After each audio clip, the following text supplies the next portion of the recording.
Hi everyone, it's Vicki. Welcome to my channel. I'm also known as Cruiserella. And today I'm doing part 2 of the things that I do to prepare for a cruise. To be, organized and have everything go smooth and a safe and pleasant return home and a pleasant cruise and to have everything I need. And yeah, it's a lot of things on the list. These are just my items and what we do. Obviously everybody's needs are going to be a little different, but I just thought I would share these, and maybe there's something in there that'll strike you that you'll realize, hey, I really should do that every time I go cruising. So I dropped off the first video just for length's sake, talking about the ports and getting there and parking and directions. So now I'm going to talk a little bit more about things at home. I'm just going to kind of switch there a little bit. These items are not in any particular order. They're just kind of as they came to my head. One is to change any appointments or deadlines that you may have pending at home. And, there'd be nothing worse than being on a cruise and then realizing, oh my God, I was supposed to do this or that, that day. And you can't get a hold of the person to say, I can't meet you for lunch. I'm not going to be at that meeting, that sort of thing. So always kind of make sure that everything, that I had scheduled is changed, or that I tell people that I can't attend. Another thing I like to do, believe it or not, is watch all the YouTube videos that I can find about the ship, especially the room tours. I like to know going in. I look on the ship's website, but all the rooms look beautiful and huge. But I like to, see how people live in them, what their remarks are about them before I go on them. So, I know, okay, there's USB ports, there's, whatever. And because some older ships there might not be.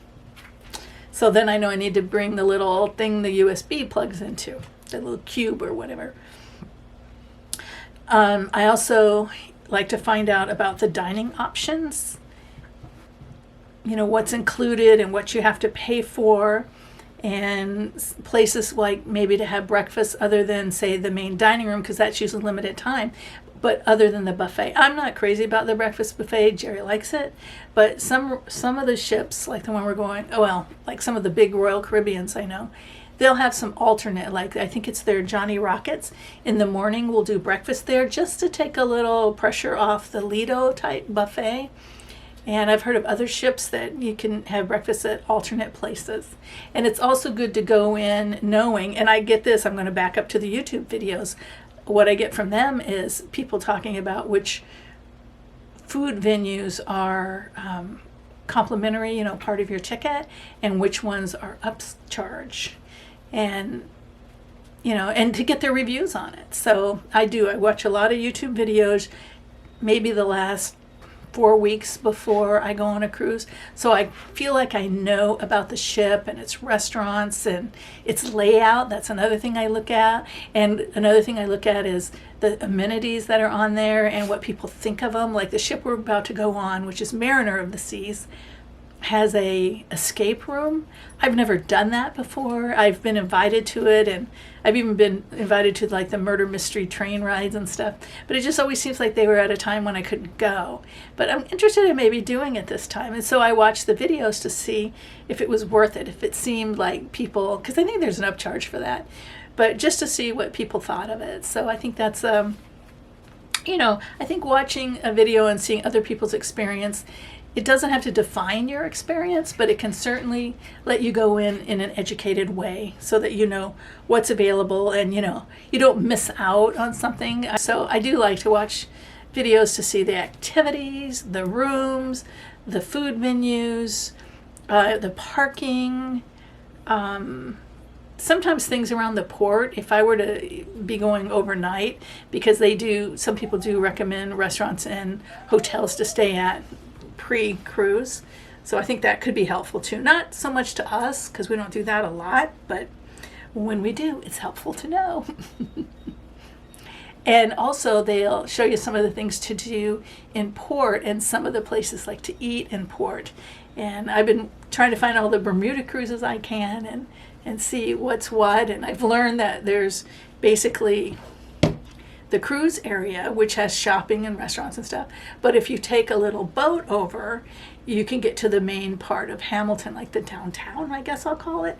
And that's got lots more stuff too, especially when you're doing overnight, because we are spending 2 nights in Bermuda. So, I think the port area could get pretty old in that amount of time. Another thing that we do is we stop the mail and any known deliveries that are coming, any service people that we were expecting, we stop all of that. We have we used to just have, if someone's staying at the house or a neighbor pick up the mail, but we decided not to do that to them. I mean, why? Why have them do that? Let's just stop it and then get it all at once. Some people contact their banks and credit card companies and, tell them where they're going to be.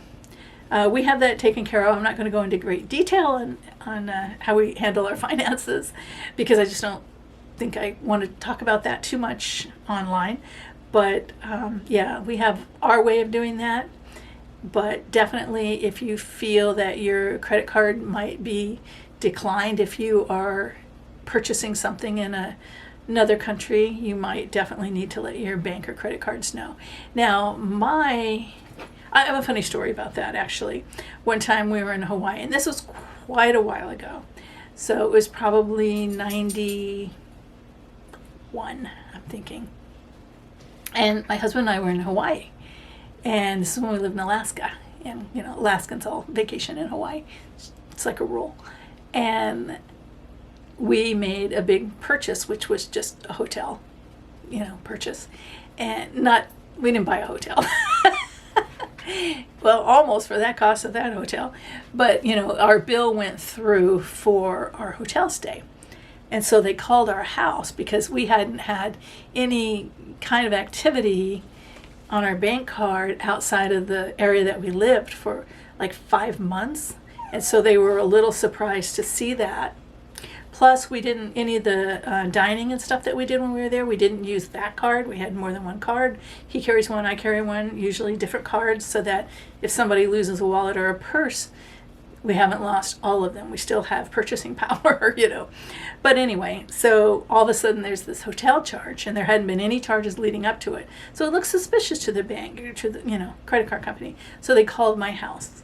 And the person who was at our house at the time picked up the phone, and when they asked to speak to me, she said, "Oh, no, she's not here. She's in Hawaii." And the bank card people were like, "Okay, thank you. That answered our question, because we have a big charge from Hawaii, and we just wanted to, make sure." So, all right, something on the more practical side, which is probably part of cleaning the house, which I mentioned in the first video, is to empty the fridge or anything that's going to expire when you're going to be gone. Mostly for us, that would be something in the fridge. But maybe you had, cookies in the cookie jar or something. But to get rid of anything that's just going to go bad. You don't want to come home to a smelly house or mold or ants.